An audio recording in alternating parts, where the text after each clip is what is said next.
Welcome to Golden Black Live, our October 7th edition. Coach Matt Painter joining us, and we'll get to him in a minute. I want to thank Triple X on the hill, but on the level of Purdue tradition since 1929. State Farm agent Trent Johnson. Trent is myagent.com. Coach, first, thank you for taking the time to join us. Basketball practice is ongoing almost the entire year, but officially since the last week of September. Just give us a little insight into from the get-go of how things are going and what you like about your team so far. Yeah, it's obviously a young team. We had 4 guys that didn't go this summer, and so I think that was something that kind of held us back in terms of kind of meshing together at that time, and just trying our best here in the fall as we had some practices and then official practice starting. It's really no different. You have a choice what you want to do with the 4 hours before official practice started last week. So we do practice before then. So when they make a big deal about the first day, when it actually isn't the first day, it's just kind of the first official day. So we've been doing things and everybody's been working. All of our guys are 100%. I wouldn't call Brian Waddell 100%, even though he does everything now. He's still, his injury was just more severe and takes a little bit longer in terms of once you get cleared, now going through that process of just having that trust. But he is making improvements and he's looking better, week to week. Cam Heidi, Caleb First, and Braden Smith were the other 3. And all 3 of them have had really good visits back to the doctor that, everything is positive and going in the right direction. So since we've started here in the fall, like our guys, they've worked hard.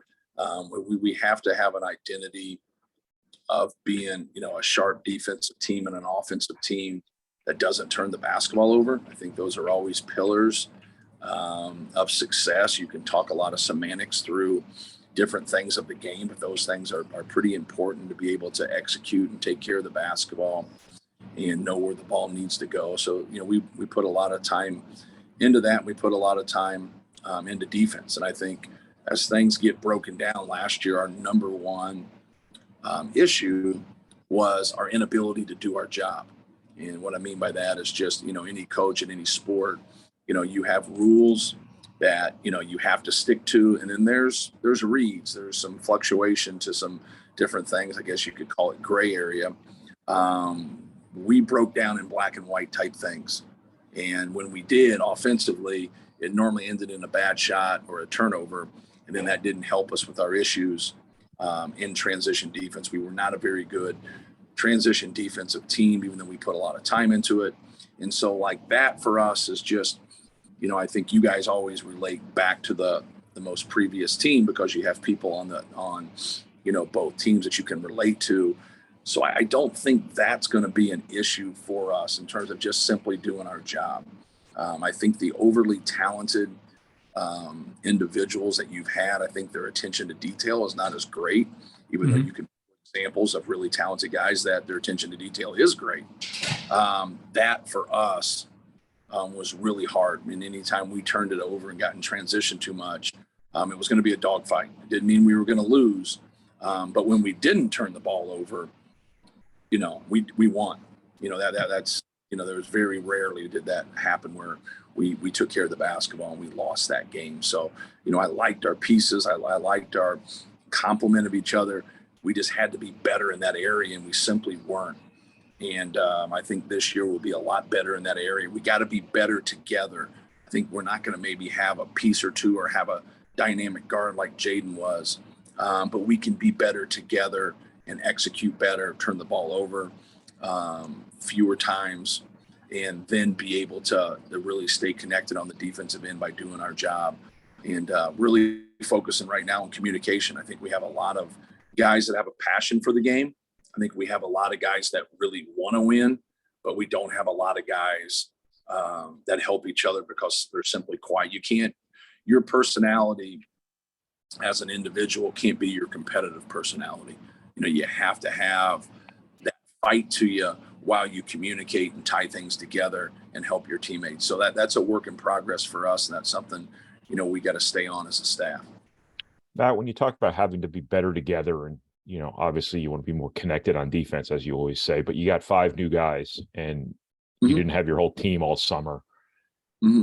Is there a challenge there? Is it a situation where it kind of has to be a double time sort of situation in preseason practice here to get caught up from a camaraderie perspective, from a chemistry perspective? I don't, just, you take what's in front of you and what you can, what you control, and we can't control that, but we can control our building blocks. And as we start, and build our defensive foundation, and then when things are not, where they need to be, you can't advance. You got to be able to be fundamentally sound and stay with some things. Also have to have a feel for who knows what, and you're going to put a team out there. Your puzzle's always kind of changing. So you're going to put a team out there that you have to understand, does that individual understand his strengths on both ends of the court? Sometimes guys understand that right away. Sometimes guys will never understand that. So just the dynamic of who's with who and who kind of understands to play to their strengths and stay away from their weaknesses. I think being connected for us, excuse me, you're fine, is going to really work. I really like the makeup of our team. I think we have guys that want to learn, they want to get better. Just driving the attention to really being detail oriented and being process oriented and making sure guys understand that, like, just, hey, everybody wants to win, but do you have the discipline, through the process to do the little things consistently and have that mental toughness to help us win basketball games? Do you, when you've coached all kinds of different teams that came in with maybe more talent than this one, do you like at where you are in your career that building blocks? Is it more fun or interesting to you to have to take a team and really develop them, or would you really rather have a loaded team and work your way from there? I mean, is there an easy definitive thing? Yeah, I would rather develop teams and people that have more talent normally have less production when they're piecing it together from a free agent style of a pickup, because that's all this is with the transfer portal. It's free agency. Yeah. Not confuse ourselves, but we've all seen that at a professional level where they add those really, talented pieces, and then they don't play as well, because, those individual pieces don't, equal up to that whole, and they're not as good. They're not as good together. Like, hey, well, what happened? Well, nothing happened. They haven't been together very long, and they're really talented. And now you got to have role definition. And that's something that I've really fought guys on in terms of role definition. You got guys that want to be on the front of the media guy, and they're, fortunate to be in the media guy, and I want everybody to go towards that. But when you get to a season, and this is where you are, you got to be able to accept that role to help your team, win the game. And I really, people think that as a coach, you choose that, and you don't. You watch, you evaluate, and then you just let things organically kind of just roll, as you spend the first 2 months of the season before you get to games. And it's actually pretty simple. There's sometimes you're splitting hairs a little bit, like who to start or who's the first guy off the bench. But for the most part, it gets answered, for itself. Sometimes the 5 best guys aren't going to start. You want to have, good rotations. You want to have guys playing together. Then sometimes you'll have a couple guys that are oil and water together, and really trying to keep them away from each other, because you've got into competitive drills, you've scrimmaged, you've done a lot of things. You look at things from previous years. They just simply weren't good together. And if that keeps popping up, there's something there, obviously. So you just kind of pay attention to that and then just kind of grow from there. But the development is the key. And that's why we've had success that we've had, is that because I think our guys get better, but we also take guys that have a real passion for the game. Nobody is going to sit on the phone in recruiting and say, hey man, do you really love the game? And they're going to say, like, let's just be, but you can go out and find, like when I pick up the phone and I call you and you're constantly at the mall, or you're constantly at your girls, or you're constantly doing something besides playing basketball, you might not be our guy. It doesn't mean that you're not a good player, you don't have a lot of talent, but if this is your passion and you put a lot of time into it before you get here, you're going to put a lot of time into it when you get here because it means more to you. And those guys sometimes, get looked over in the recruiting process because that's a tough thing to evaluate how much a guy loves it. But that is our job to get those things figured out. And I think our staff has done a really good job, and I like our pieces in that capacity. Matt, you mentioned the cover of the media guide. I'm not sure they print media guides anymore because know. paper's obsolete now. But if they did, There you go. Zach Edey would be on the cover of it. God, that was Yes. a hell of a transition to a question. What more can Zach give you this year in the role he's going to play for you now, being kind of your foundation? Well, being better in other areas of the game, like, being a better communicator, being a better defender, just helping his teammates and communicate. Zach kind of does his job and does it well and kind of keeps to himself at times.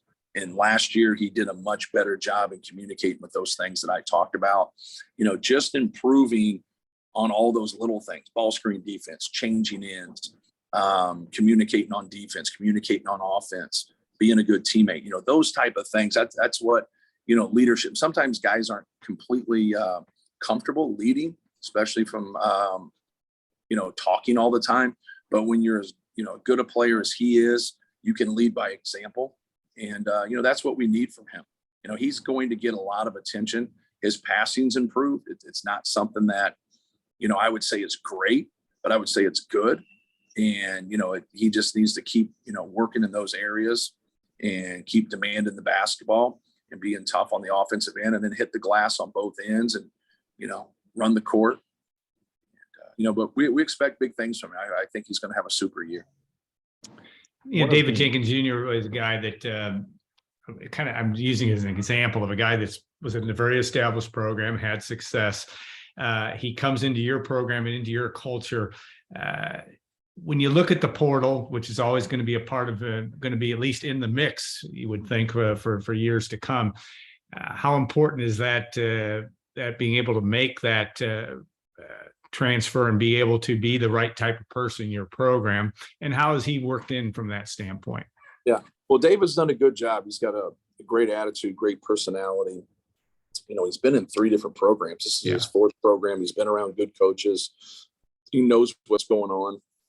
And now just trying to kind of learn a little bit of the differences of what we do, kind of the vernacular things of that nature. But, his numbers speak for themselves. He's been able to score the basketball. And, I think he'll be kind of that hybrid combo guard where he can play some point for us and get us into offense, but also, be able to shoot the basketball and then just, kind of find his way, from there. And, you want guys to play to their strengths. But we also have a need, at that position too. And, just trying to kind of find that happy medium for us. But he's been great. He's worked very hard. He's really meshed well with our guys. And like I said, he has a great personality and gets along with people, and a competitive guy. So we need his experience. There's no question about that. We need anybody that's, been like Zach or Ethan or Mason or Brandon. Like, we need their experience. We need those guys, especially when it doesn't go their way, to really be good leaders for us. You have very different dynamics in your front court this year. How much of your focus this preseason is on, I guess, kind of examining how to best use, Caleb and Trey, but also who best complements Zach? Right. Well, I think it's, you have a lot of options. You have 3 guys that can play the 4. You have 3 guys that can play the 5. And so with Trey and Caleb both being 4-5, I always thought, Trey really kind of changed my mind. And I thought he could be kind of that 3-4 just because his offense got, so much better at the end in high school. Like, he was able to really do a lot of different things. And it's gotten so big to where, like, now, like, I feel comfortable with him as a 4-5 and being able to play that. And Caleb's, even though he didn't play all summer, he lifted and he's gotten a lot stronger and he's worked on his shooting. It's kind of a shock when Caleb first takes a 3 and misses it.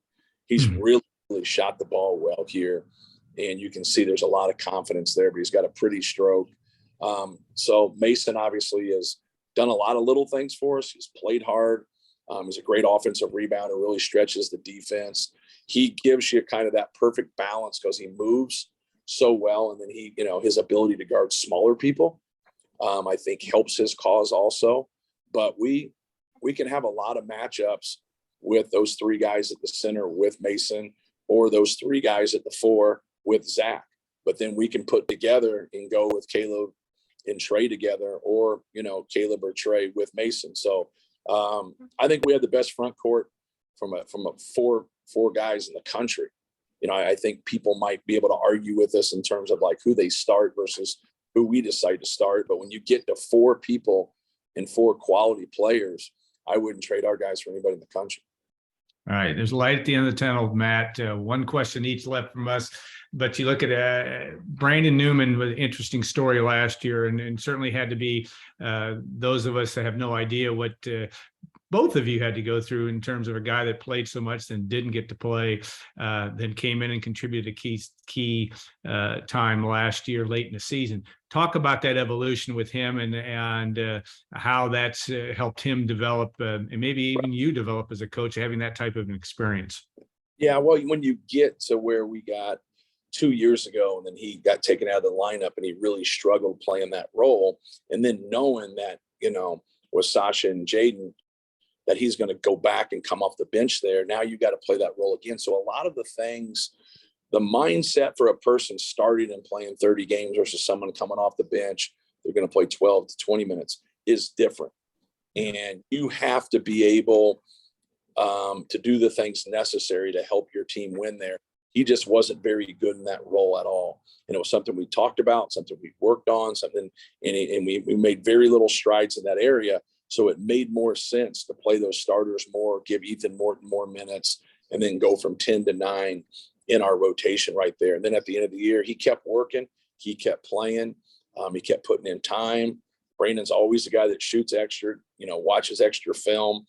And, he was ready to go. He really helped us win, that game against Penn State. So, yeah. But the reason he didn't play wasn't, because it was just Jaden Ivey and Sasha Stefanovic, and that was that.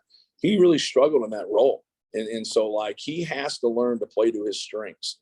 He has to learn to do the things necessary to help our team win. He has been able to do that at times in his career, but he hasn't consistently done that unless he was playing 30 minutes. Well, he's got to put himself in a position where that makes sense for us to do that.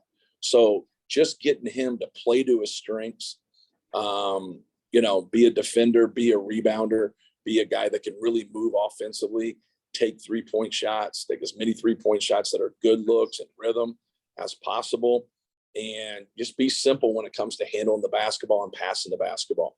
And that's going to be the telltale for him. If he can do the things I said there necessary and play to his strengths, he's going to have a good year.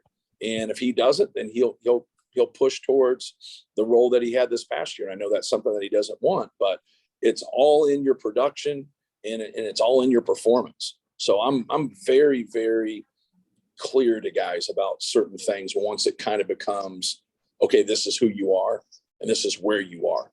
And so I don't talk in tongues at that point. I make it clear as this is what we need from you. And if you are trying to do those things and you're struggling, I have compassion for that, and I stick with it. If you're not trying to do things, I have very little compassion for that. I think that's the Joe Tiller school of coaching right there. But it's true, because what happens is, I love Brandon Newman and I want him to be so successful. But as a coach, I can't get that feeling, and that can't supersede what's best for the team. I always got to stick what's best for the team. And sometimes you got to draw hard lines.